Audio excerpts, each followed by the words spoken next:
Ce projet, ça a une histoire. C'est la 6e édition en fait. Voilà, il y a eu plus de 600 personnes, de jeunes venus de différents pays d'Europe qui ont participé à ce type de projet. On est en capacité aujourd'hui, et c'est notre rôle, de pouvoir dépasser ces murs, les détruire ou faire des ponts au-delà. Alors, il y a des jeunes militants, notamment issus de la CUPS, l'Union Générale des Étudiants Palestiniens, soutenus par d'autres organisations. C'est vrai que ça démarre beaucoup en France, avec l'Union Juive Française pour la Paix, avec les missions civiles, les CCI-PPP, qui organisent depuis longtemps des missions en Palestine, qui vont être rejoints aussi par une organisation d'éducation populaire, les CMEA, etc. Donc, il y a des militants, des organisations, etc., qui se disent qu'il faut créer quelque chose qui permette de répondre à une attente forte d'une jeunesse, d'une partie de la jeunesse en Europe, qui a envie de comprendre, qui a envie de s'engager et d'aller sur le terrain pour aller au-delà des clichés médiatiques. Le projet à la base, c'est pour me faire une vraie opinion de ce conflit et mettre de côté tout l'aspect médiatique, c'est-à-dire arrêter de se laisser entraîner, de se faire formater par les médias et de se faire une idée réelle de ce qui se passe dans ce pays-là. Pour pouvoir voir la situation sur place, parce que c'est vrai qu'on peut entendre des milliers d'opinions, des milliers de témoignages, mais ce ne sera jamais la même chose que si on vient sur place, tout en sachant qu'une fois ne suffira pas pour se faire un avis sur la question. Je trouvais que c'était une occasion unique d'être sur le terrain, parce que j'aime bien être sur le terrain aussi. Et parce que c'est une possibilité de rencontrer d'autres personnes. C'est un peu une famille militante et en même temps c'est une occasion unique avec des partenaires sérieux, des gens qui ont l'habitude, qui connaissent le terrain. Franchement je suis venu, je pense contrairement aux autres, je suis pas trop militant, je suis juste curieux, je suis juste intrigué. Et j'entendais parler d'un conflit que je connaissais vaguement, mais j'étais pas vraiment investi dedans, donc je voulais vraiment rentrer dedans par le biais d'une copine qui bossait là-dedans et voir vraiment ce qui se passait, rencontrer des gens d'un peu partout et me forger ma propre opinion, quoi. Et ce projet va chercher à répondre à ces deux objectifs. Premier objectif, je l'ai dit, c'est de permettre à des jeunes de venir sur le terrain et de comprendre, de se faire sa propre opinion, en étant ici sur place et de dépasser les clichés médiatiques. Deuxième objectif, et qui pour nous perdure et bien sûr est très important, c'est que ce séjour doit permettre l'engagement de tous et de toutes, un engagement citoyen d'une génération qui n'a pas envie de baisser les bras, qui n'a pas envie de laisser faire. Enfermé dans des frontières illégales, entre les peines et le temps, c'est le combat inégal, entre les pierres et les tentes, entre les pertes et les tranches, quand les bris de bombes fracassent la nuit, tu pourrais finir dans une tombe parce que t'es gazaoui. Quand je pense à ça, oui, un peuple face à son destin lutte, comment s'épanouir quand on vit derrière ce putain de mur. Tu me parles de résolution, je te parle d'espoir brisé, tu me parles de religion, je te parle de territoire colonisé, non autorisé, le message, la lutte est persistante, terroriste dans les médias, même en cas de résistance. La jeunesse pense, il faut se méfier. En action, elle peut vous défier. Tout n'est pas fashion dans son caissier. Dangereux. Effectivement, là, on voit bien que c'est un état d'apartheid avec ce mur qui matérialise l'apartheid, mais toute l'organisation, les routes, des doublés, tout ça, ça fait vraiment froid dans le dos parce que là, on le voit en objet, on voit matérialiser, quoi. Et c'est pas la première chose qu'on s'attend à voir, c'est vrai. L'apartheid, c'est pas la première question qui vient à l'esprit. Mais la réalité, c'est celle-là, en fait. C'est celle-là.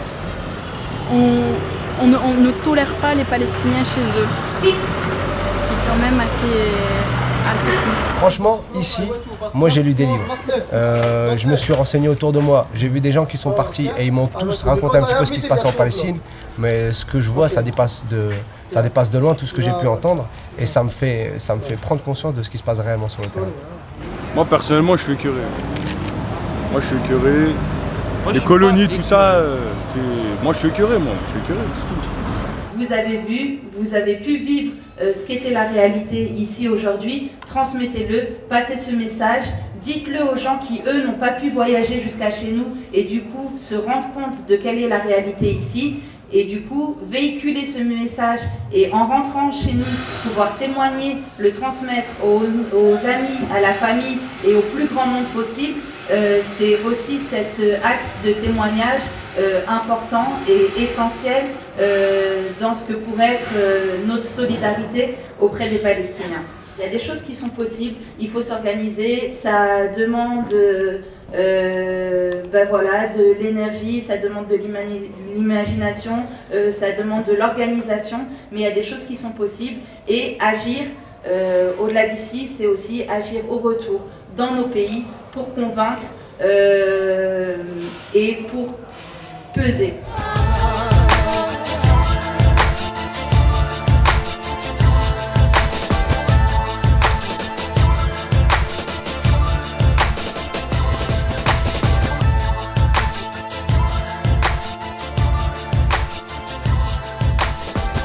Témoin tout secteur, c'est un projet de Génération Palestine, tu connais?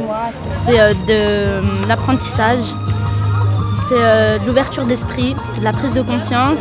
Une preuve visuelle qu'on peut avoir de la situation ici et puis pouvoir après le témoigner arrivant en France et comprendre un petit peu le sort des Palestiniens et la politique discriminatoire d'Israël.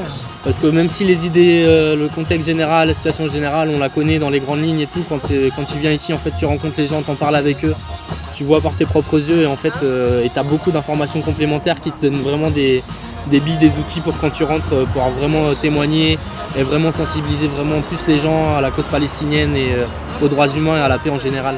Moi, en tout cas, je sais très bien que quand je vais rentrer, je militerai plus de la même manière, ça c'est certain.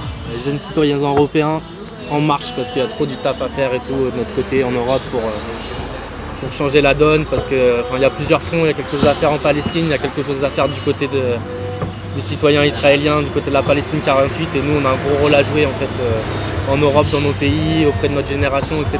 pour faire pression sur nos gouvernements et faire pression aussi, sensibiliser nos concitoyens à ce qui se passe ici.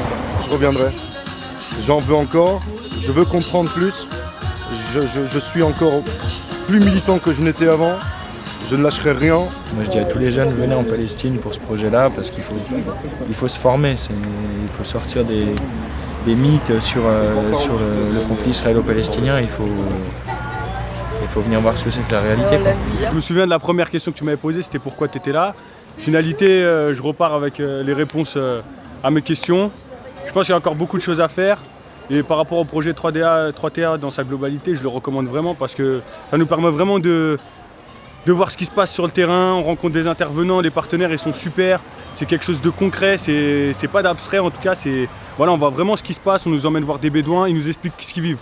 On va voir des gens qui ont perdu leur maison la veille par exemple. C'est ça aussi, c'est un peu sur... il se passe des choses tous les jours en Palestine. Le combat continue, la lutte continue. Ici, en Europe et partout ailleurs. Palestine vivra. Palestine. Tahia Palestine.